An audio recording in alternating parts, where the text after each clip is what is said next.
Mickey, I gotta tell you something. I love you. Oh, I love you too.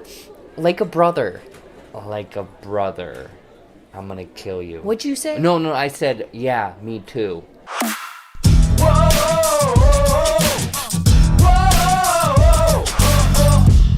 What's going on, everybody? Welcome back to JBuck Studios, your home for reviews, reactions, and ridiculousness. Anyways, though, jumped over to Netflix to watch a new Italian series that features horror, thriller, suspense, mystery elements, and it's called Curon. After 17 years, a woman returns home with her teenage twins. However, after mysteriously vanishing, her children must reckon with the shadowy family legacy. So is this new Italian thriller suspense mystery series a must-see for the Netflix platform? Let's find out. But before I get into my thoughts, let me know what you guys thought of Curon in the comments down below. Now, there are some spoiler parts of this series that I'm going to touch on, so I'm going to start with non-spoilers, obviously. And the few things that I liked is the mystery, the intrigue, the thriller, all of the different aspects that I mentioned of horror, suspense, thriller, mystery. I'm a big fan of mystery and trying to figure things out. So when this family of Anna, Mauro, and Daria go back to their old hometown or their mother's hometown, and everyone acts a little bit weird, there's a history, and trying to piece together what exactly is going on. Especially with this sunken town and this mysterious bell tower and people hearing the bells and other people can't hear them.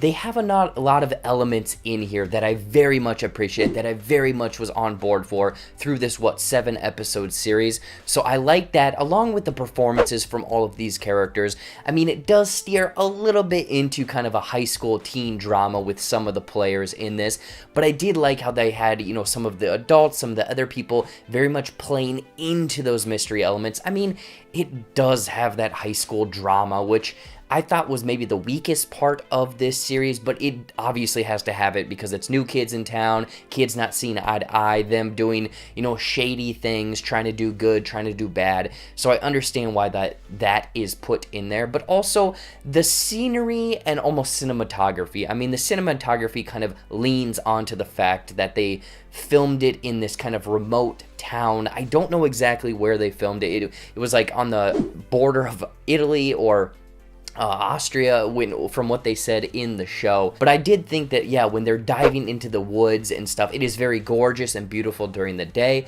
but then when it gets to that nighttime, that twilight setting, it is borderline horrifying. I mean, it's not like the scariest series on Netflix, but it does ramp up that suspense and mystery. Almost, it reminded me of, again, almost of Until Dawn, like a video game of going into a cabin and finding this and finding that and trying to piece everything together. So those are the things that worked for me, spoiler free. A few spoiler free things that didn't work is probably the musical choices in this show. I mean, with it being a horror suspense thriller, I was really hoping for that, typical kind of suspenseful music, but they dove into almost like techno, house, rap music at some parts that enhanced the setting a little bit, but it did take me out of the mood that I was in for. I was very much, wanting to be a little bit more frightened and scared, but when you have this like house music going while someone is supposed to be in this suspenseful, tense situation, it didn't land the way that I thought that maybe they were going for, or the way that I wanted. But now, getting into the spoilers, this is spoiler talk right now. A few things that did not work for me for spoilerific talk is the lore in this show. I mean, I like the hints and pieces of it, but when you really break it down, it doesn't entirely make sense. So this one family of Anna and her two siblings, they're like cursed. They have this hotel and it's cursed, and people come up from the water to essentially be their doppelganger.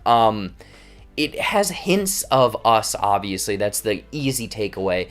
But it doesn't explain exactly how these doppelgangers come to be. I mean, it's when someone maybe acts out of character, then they come into the fold, but it doesn't exactly specify. So like, if you're a really horrible person and then you do something good, does a good one come out of the water? Or does it only work for when you're a good person and you're bad, and then a bad one comes out of there? So I thought that some of the lore involving the doppelgangers felt off. It wasn't very fully spelled out, especially how the ending of this series ends with the bells ringing of the daughter. It's like, how come she was the one that was it because she killed her mom and dropped her off the ledge?